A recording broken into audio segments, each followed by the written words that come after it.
Hello friends, welcome to radiant competition classes. आज मैं आप लोगों के समक्ष इंडियन पॉलिटी का एक बहुत ही महत्वपूर्ण टॉपिक जिसका नाम है न्यायिक समीक्षा यानी जुडिशियल रिव्यू। जुडिशियल एक्टिविज्म के बारे में ऑलरेडी मैं आप लोगों को बता चुका हूं। आज जुडिशियल रिव्यू के बारे में मैं आप लोगों के समक्ष नोट्स प्रस्तुत कर रहा हूं और आप इसको एक बार अच्छे से देख लीजिएगा। साथ ही साथ यदि आप इसका पीडीएफ लेना चाहते हैं तो वो भी आपको व्यवस्था में कर दूंगा। पहले आप लोग इसको देख लीजिएगा। न्यायिक समीक्षा के सिद्धांत की उत्पत्ति एवं विकास अमेरिका के तत्कालीन मुख्य न्यायाधीश जॉन मार्शल द्वारा हुआ था।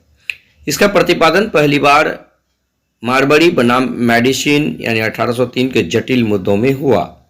भारत में संविधान स्वयं न्यायपालिका को न्यायिक समीक्षा की शक्ति देता है, सर्वोच्च एवं उच्च न्यायालय को। साथ ही सर्वोच्च न्यायालय ने घोषित कर रखा है कि न्यायिक समीक्षा की न्यायपालिका की शक्ति संविधान की मूलभूत विशेषता है, तथापि संविधान में मूलभूत ढांचे का एक तत्व है। इसलिए न्यायिक समीक्षा की शक्ति में संविधान संशोधन के द्वारा भी न तो कटौती की जा सकती है, न ही इसे हटाया जा सकता है। अब सबसे पहले हम लोग समझते हैं कि न्यायिक समीक्षा का अर्थ क्या होता है। हम इसका अर्थ समझेंगे। न्यायिक समीक्षा विधायी अधिनियमों तथा कार्यपालिका आदेशों की संवैधानिकता की जांच की न्यायपालिका की शक्ति है, जो केंद्र और राज्य सरकारों पर लागू होती है।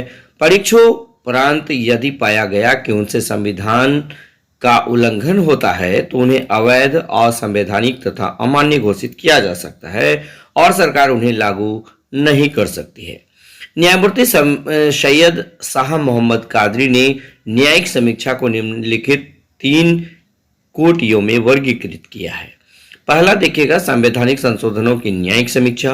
दूसरा, संसद और विधायिकाओं द्वारा पारित कानून एवं अधीनस्थ कानूनों की समीक्षा। तीसरा, संघ तथा राज्य एवं राज्य के अधीन प्राधिकारियों द्वारा प्रशासनिक कार्यवाही की न्यायिक समीक्षा। सर्वोच्च न्यायालय ने विभिन्न मुकदमों में न्यायिक समीक्षा की शक्ति का उपयोग किया।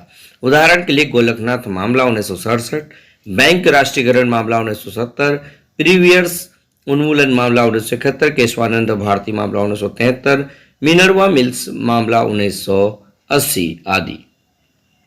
वर्ष 2015 में सर्वोच्च न्यायालय ने 99वें संविधान संशोधन 2014 तथा राष्ट्रीय न्यायिक नियुक्ति आयोग अधिकरण 2014 दोनों को असंवैधानिक करार दिया है।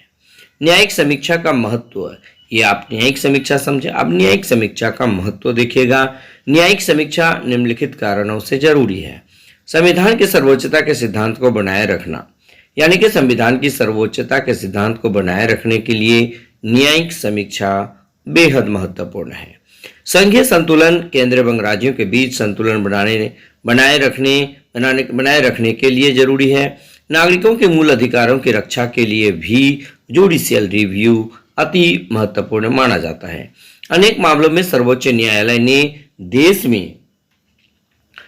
में न्यायिक समीक्षा की शक्ति के महत्व पर बल दिया है। इस संबंध में उसके द्वारा दिए गए कुछ प्रेक्षण निम्नवत है। भारत में संविधान, आप भी इसी तरह पॉइंट वाइज लिखिएगा, निश्चित रूप से बेहद अच्छा नंबर आएगा। भारत में संविधान ही सर्वोच्च है और किसी वैचारिक कानून की वैधता के लिए उसका संविधान के प्रावधानों एवं अपेक्षाओं के अनुरूप होना अनिवार्य है और न्यायपालिका ही तय कर सकती है कि कोई अधिनियम संवैधानिक है अथवा नहीं। हमारे संविधान में किसी विधायन की न्यायिक समीक्षा हेतु एक्सप्रेस प्रावधान है, जिसके तहत यह पता लगाया जाता है कि संविधान के अनुरूप है या नहीं है। यही बात मूल अधिकारों के लिए भी सत्य है, जिनके लिए न्यायपालिका को संविधान ने जागरूक प्रहरी की भूमिका सौंपी है। न्यायिक समीक्षा के होते हुए मूल अधिकारों के द्वारा जो गारंटी प्रदान की गई उनका उल्लंघन नहीं किया जा सकेगा। उसके बाद देखिए, सरकार के सभी अंग संविधान की सर्वोच्चता का ध्यान रखकर ही कार्य संपादित करेगा। इसमें भी न्यायिक समीक्षा महत्वपूर्ण है। उसके बाद अब हम लोग देख लेते हैं न्यायिक समीक्षा के लिए संवैधानिक प्रावधान कौन कौन से हैं। हालांकि न्यायिक समीक्षा शब्द का प्रयोग संविधान में कहीं नहीं हुआ है, तब भी कतिपय अनुच्छेदों के प्रावधान सर्वोच्च न्यायालय एवं उच्च न्यायालय को न्यायिक समीक्षा की शक्ति प्रदान करते हैं। ये प्रावधान निम्नलिखित है। अनुच्छेद 13 सभी कानून जो मूल अधिकारों की संगति में रहे हैं या अपकर्ष करते हैं निरस्त माने जाएंगे।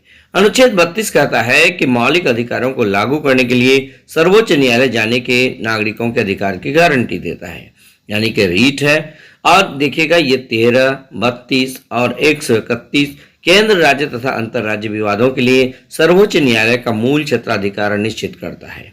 उसके बाद चौथा देखिएगा 132 संवैधानिक मामलों में सर्वोच्च न्यायालय का अपीलीय क्षेत्राधिकार सुनिश्चित करता है।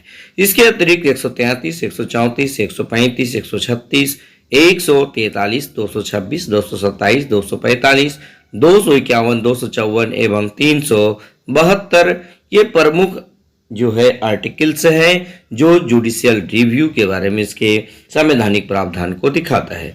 तो इस प्रकार दोस्तों आप यहाँ पर देख सकते हैं कि इन तमाम आर्टिकल्स का यदि आप जिक्र कर देते हैं तो आपका जो आंसर होगा उसमें 4 चांद लग जाएगा।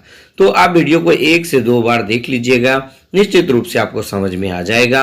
अगर आप इसका पीडीएफ लेना चाहते हैं तो हमारा रेडियंट कंपटीशन क्लासेस नाम से टेलीग्राम चैनल है, आप वहां जाकर वहां ऐड हो सकते हैं और ये आप इसका पीडीएफ ले सकते हैं और इसका प्रिंट आउट करके आप 1 से 2 बार जरूर पढ़ लीजिएगा दोस्तों। तो बस आज के वीडियो में इतना ही। अगर आपको अच्छा लगे तो लाइक, शेयर और कमेंट जरूर कीजिएगा। धन्यवाद।